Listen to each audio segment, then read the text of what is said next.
מדינה וביטחון, פרשנות שבועית בענייני צבא ודיפלומטיה. מתוך התוכנית שעה של עברית ברדיו 3ZZZ במלבורן.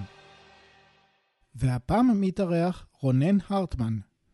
שלום רב, כאן רפי מנורי, ואני מדבר היום עם פרשננו המדיני רונן הרטמן על ההתקפות האחרונות של רוסיה על נמל אודסה, נמל שוב הנמצא על הים השחור.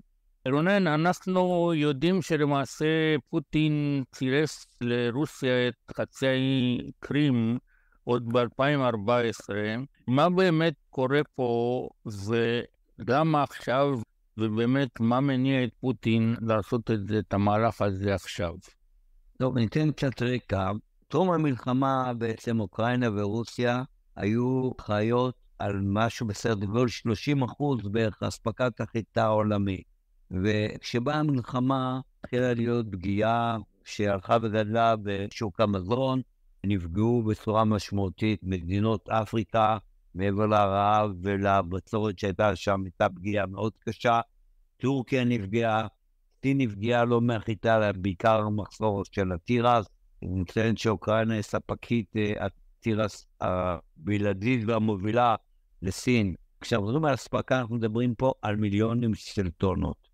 כשהאספקה מן הסתם נעשתה, זאת אומרת, הגיעה מאזורי הגידולים, מחסני אחסון גדולים של מאות אלפי טונות של חיטה ושעורה, במקרה הזה גם תירס, ומשם דרך הנמלים בים השחור, אודסה וקאז'ס, נמלים, אבל בעיקר מאודסה, אוניות שסיפקו את הסחורה. במהלך המלחמה הייתה פגיעה, ונוצר לחץ, בעיקר מכיוון טורקיה, שטורקיה, סין והאו"ם, פנו לרוסיה, לפוטין, והפעילו לחץ על מנת לעשות איזשהו בידול, כלומר, המלחמה ממשיכה, אבל בואו תאפשרו, ואל תחסמו תנועה של אוניות, ותנו לאוקראינים להפיץ את האספקה של החיטה ושל כל מרכיבי המזון לשוק העולמי. לפני שנה, אוגוסט שנה שעברה בדיוק, הרוסים הסכימו איפשהו להסיר את המסור מהנמל המרכזי באודסה, ולתת לאוקראינים יכולת לצאת עם האוניות, להפצת הסחורה, במסגרת ההסכם, אני לא ארחיב, זה פחות קריטי, אבל סוכם שהכל יעבור דרך הטורקים, והטורקים יוודאו שהאוניות לא משמשות להובלת תחמושת וציוד צבאי, אלא רק לאספקת מזון למדינות שונות בעולם. וזה למרות שטורקיה חברה בנאטו. כן, בסדר, אבל פה זה אינטרסים נקודתיים של המדינה, והם פנו לרוסים. הרוסים באותה תקופה הסכימו לבצע את ההסכם שהאינטרס שלהם היה מורכב מכמה סיבות. אחד, לפני שנה מיום, זאת אומרת, אוגוסט 22, הרוסים במקום שראו את עצמם, שמה שנקרא, חודש, חודשיים, שלוש, הם גם ככה ממוטטים את אוקראינה, ומשתלטים בטח על הנמלים המרכזיים, אז אוקיי, בואו נעשה הסכם, ואחרי זה אנחנו נהיה בעלי הבית. שתיים, הרוסים קשרו את זה גם בהורדת הסנקציות. אני מזכיר שבעקבות המלחמה הרוסים סנקציות עולמיות, בתחום של כספים, מעברות, בנקים ובעוד תחומים רבים אחרים, והרוסים אמרו, בואו אנחנו יכולים ללכת להסכם של הפגיעה באספקת המזון, תמורה שגם יפחיתו את הלחץ עלינו בסנקציות השונות. זו הייתה סיטואציה לפני השנה. ההסכם הזה חודש עוד מספר פעמים, היו תקיפות מקומיות, אבל בסך הכל הוא נשמר במהלך השנה האחרונה. שני דברים, מה שנקרא, שברו את הקשבה את גב הגמל. אחד, היו מספר סטטוסים שלא פגעו בהם. אחד מהם, כל מה שקשור לעיקרים, יש גשר קראץ' נקרא, הוא מחבר בעצם בין חצי העיקרים הכבוש לרוסיה, לכלל השטח של רוסיה. והוא גם מהווה סמל לנוכחות הרוסית בקרים, יש לו גם חשיבות אסטרטגית רבה עבור מוסקבה, מאחר הוא משמש כנתיב מרכזי להעברת ציוד צבאי, ללקוחות רוסים שפועלים בדרום אוקראינה, וזה שימש בסיס צבאי. ולפני שבוע, אם אני לא טועה, תקפו את הגשר, וא' יצרו נזק משמעותי בתחום האסטרטגי לצבא הרוסי שנמצא בדרום אוקראינה, ושתיים, היה בה משהו סמלי, זה מה שנקרא הרמת הדגל שפוטין פה אמר, שוברים את הכללים, ובעצם הם ביצעו את ההסכם. בהתחלה הם ביצעו מספר תקיפות, אבל במהלך הימים האחרונים ביצעו הרוסים תקיפות רחבות היקף, בעיקר סביב הנמל באודסה ועיר נוספת בערים שהיא עיר נמל קטנה יותר, אבל בעיקר תקיפות היו באודסה, כשתקפו גם את התשתיות של הנמל, את המנופים, מחסני אחסון אזוריים, ובעצם פגעו פעם אחת בתשתית שאי אפשר היה לתקן אותה בן לילה, אם הדברים התהפכו, ייקח הרבה מאוד זמן לתקן, ושתיים, את כל מה שהיה במחסנים, פגעו בסחורה, פצצות שגרמו לשרפות, ובעצם עשו פה איזשהו נזק אל הטווח הארוך. כלומר, גם אם יגיעו לאיזו הסכמה בחודש, חודשיים הקרובים בעקבות האירוע הזה, מה שנקרא, האוקראינים לא יוכלו מחר בבוקר לחזור ולספק את האספקה של המזון.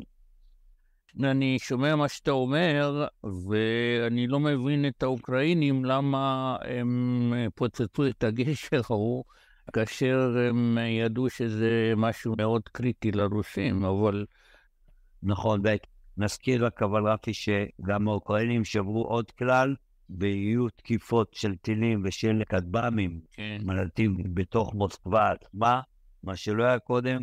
כלומר, הרבה דברים השתנו, אבל זה באמת היה בום המשמעותי, והייתה את התקיפה, מעבר לפגיעה משמעותית באוקראינה עכשיו, שזה היה פה הכנסה מרכזי שלה בשנה האחרונה, זה משהו בערך 40% מהתקציב האוקראיני, בהכנסות, מאותם דברים שנפגעו קשה מאוד עכשיו, זה דבר אחד.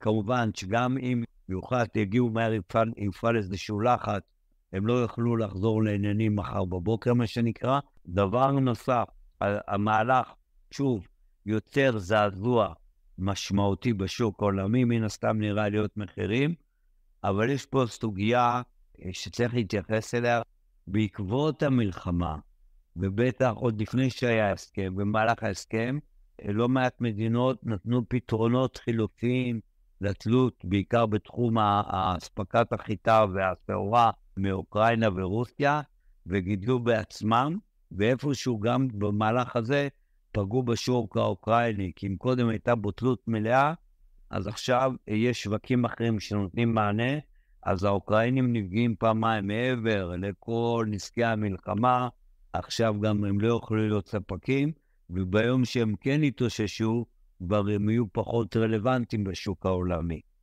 אני למעשה הסתכלתי קצת בהיסטוריה וראיתי שאודסה וכל קרימאה למעשה היו שטח רוסי כבר מהמאה ה-18, אבל אני יודע שחרושצ'וב החליט שאודסה זה אוקראינה, וכמובן כשהתפרקה ברית המועצות אז קרים ואודסה הפכו לאוקראינה, וב-2014 רוסיה לקחה את החלק שלה מקרימאה, אבל השאירו את אודסה ולהפתעתי.